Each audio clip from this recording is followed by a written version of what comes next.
you got a fight coming out in Texas on DAZN.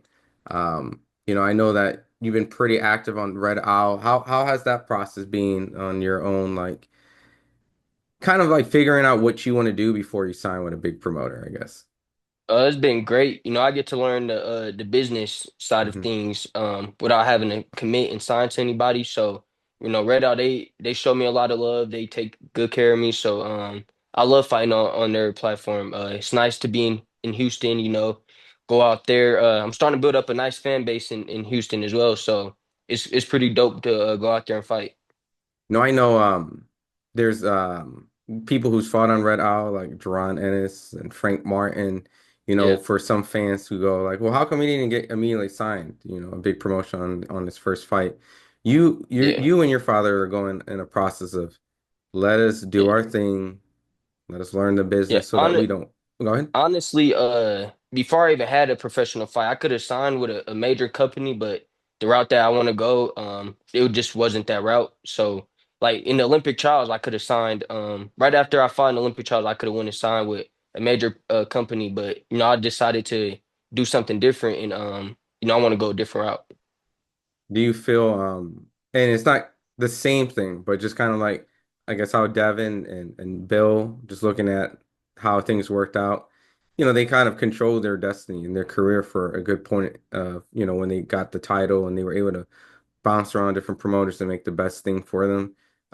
Is Yeah, that because look, go look, ahead. look, Devin, when he was about 22 or 23, he was making a nice, it was nice money. He had his own promotion company, and that was just with him and his father doing their own thing. So, I'm not in no rush. I'm comfortable. I'm good. So I'm not in no rush to hurry up and sign. When everything's right and the time is right, I'll make that move. But for now, I want to just keep getting better and learning everything that I need to know for when it's time to make my own promotional company, things like that. Do you feel like it takes some of the pressure off a little bit and you're able to just focus on boxing a little bit more, or does it feel like it adds more pressure because you're kind of doing more of the business versus just letting someone else handle it and you just box. Nah, to me it's no pressure because I don't even worry about none of that. I just let my dad handle all that. Hmm. He just tells me what I need to know and we good. I don't really worry about too much about none of that. To me it's never no pressure no matter if I signed right now or if I don't sign. At the end of the day, I'm gonna go in there and go do what I gotta do.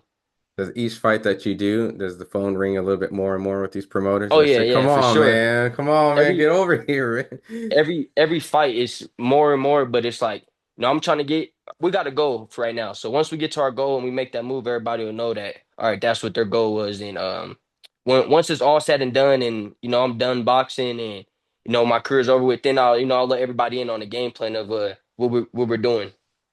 That's a lot of maturity because a lot of guys sign these like, and I'm sure you hear about it, like these rookie contracts where they essentially form a bad deal and it pretty much doesn't really get any bigger or it doesn't like change or modify until they like win a world championship or it extends when they win a world championship or like or the money doesn't really go up, they Right. kind of sign like a contract where they're going to get paid what they kind of were getting paid in the beginning for a world championship fight. So obviously you want the biggest Yeah. buck for, when it comes to that. So Yeah, because you got to understand when you sign with these people that you're committing, and I mean they're committing to you as well, but you're committing a lot of you're committing your career to them. So all the hard work and all the years that you put into this, you don't want to just jump out there and sign for anything and maybe be stuck for a long time or get shelved or anything like that. mhm. Because when somebody's in control of your career, of course you want to have the best relationship. So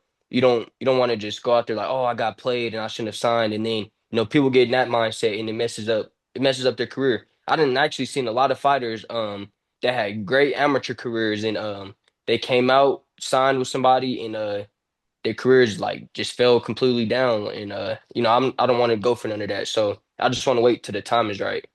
Yeah, and and honestly, I think it's a good time to kind of wait and fill up because it seems like network deals or networks are getting in and out, new Yeah. promoters, this Riyadh season's coming in, fighters are negotiating like, all type of Yeah, it's a so lot of this stuff going on right now.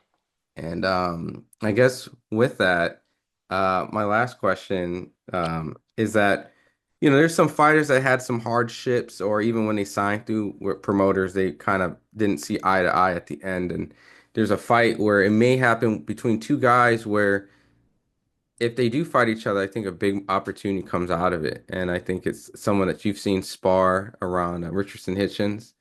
He's went through a lot, to get to the point where he's at now. And, Right, there's been rumors of a potential fight with him and Teo being made right. sometime in the future. So, and that's another guy who's been vocalizing a lot of hardships and his opinions on what he feels like he needs to get, to build his star power. So, what do you think about that fight? It might happen maybe on a Riyadh season card or something. Do you think that fight plays out well? I think that's a great fight. It probably will be on the Riyadh season, or no, I don't know. I honestly I don't know, but I think it's a 50-50 fight. They're both great fighters. And the thing with Tio is like it's like the better the competition it gets, the better he gets. So I think he's gonna show up, and I think Richardson is gonna show up too. So that's a fight we'll just have to see play out. I don't really even have no winner in that fight because Mhm. I think they're both great fighters, and like whoever I'm not even gonna say who has the better training camp or anything like that. Honestly, I think whoever comes more mentally prepared. I'll Mhm. say that. If T.O. comes in there at 100% T.O., he might go in there and do his job. But if T.O. don't show up, I could see Hitchison easily winning. So, it just depends on that. I know you watch Richardson spar Shakur, right? Yeah, Or yeah. Yeah, I seen him spar, yeah. so, obviously that's not an easy guy to hit. And with Tio, I think he's had some fans have kind of questioned his performance against with Sandor Martin and Jermaine Ortiz, where they felt like the boxer, the guy who's on his back foot, when Tio has to go after a guy, you know, he struggles to go after the boxer. If the fighter comes to him, he has a lot more success. So if Tio does fight Richardson Hitchins, I think it's safe to assume that Richardson Hitchins is going to be boxing and moving and using his assets very well, like he did the Liam Parr fight that you called, that he was going to Yeah. win and dominate. So, I mean, what is Tio going to have to do to get to a guy like that if he struggled against Sandro Martin or even a Richard, I mean, a Jermaine Ortiz? Two guys are great fighters, that Yeah. can have Yeah, an that's what I was opportunity, gonna say. you know? Yeah. The fans, a lot of the fans, they probably didn't even know who those two guys were, but the fans don't be knowing that them was actually two pretty good fighters. Sandor Martin record might not say that, but he's a pretty good fighter. So and styles make fights. I think let me see. I'm trying to think of somebody I could compare to Hitchison that Tio fought.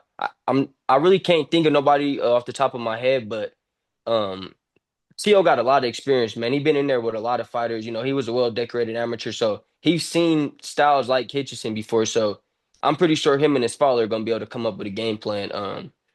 And I do hear that a lot as well myself that Tio can't compete with boxers, but I didn't see him knock out a few boxers, so it just depends on what Tio shows up.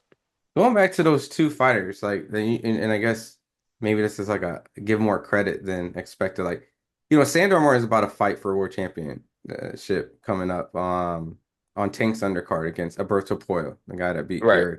So if he wins that fight, essentially that's a world champion, right? That right. Tio had a competitive fight with. And then Jermaine Ortiz, he was Lomachenko's sparring partner, and he did pretty good against, Lomachenko. They And did pretty good against Loma, yeah. so, Facts. so do you feel like in this case, you think T.O., I know that fans are pretty brutal because those guys don't have marketable names, but do you think those are two really good names that, like you said, like in a sense that T.O. doesn't get enough respect and that maybe Richardson Hitchins might, be very similar to those guys on those levels. Those guys just haven't had the true opportunity to get a world title. Yeah, because the to me, I think a lot of people they mix up a big name and skills. Because for the longest, Bud didn't have the biggest name like everybody else, but we Mhm. see now when it's all said and done that he was the best fighter of the whole that whole like little era with Danny, Arrow, all of them. Mhm. But Bud wasn't talked about like that. So that's where they confuse and mix up the skills and the name. So I don't know. They definitely deserve more credit though. Sandor and Jermaine Ortiz. They're pretty good fighters. Respect, respect. Well, I know I could chat with you all day. and your journey is just beginning on the professional Yeah, scene. So for everyone who wants to know more, or wants to see your next fight, April 4th, the Zone, yeah. Red Owl card. If you're out in Texas, if you've been to a Red Owl card, you know exactly where to go. Um, where can they follow you on social media, and what do you want to tell the fans out there right before I let you go? You can follow me on Instagram at Real Troy Nash. You can follow me on Twitter as well, at Real Troy Nash. And I just want to tell the fans, keep watching me. Man, it's a long journey that we got ahead of us, but I'm about to go crazy. About to go get these belts, do my job. So y'all just watch and support and watch how I do this.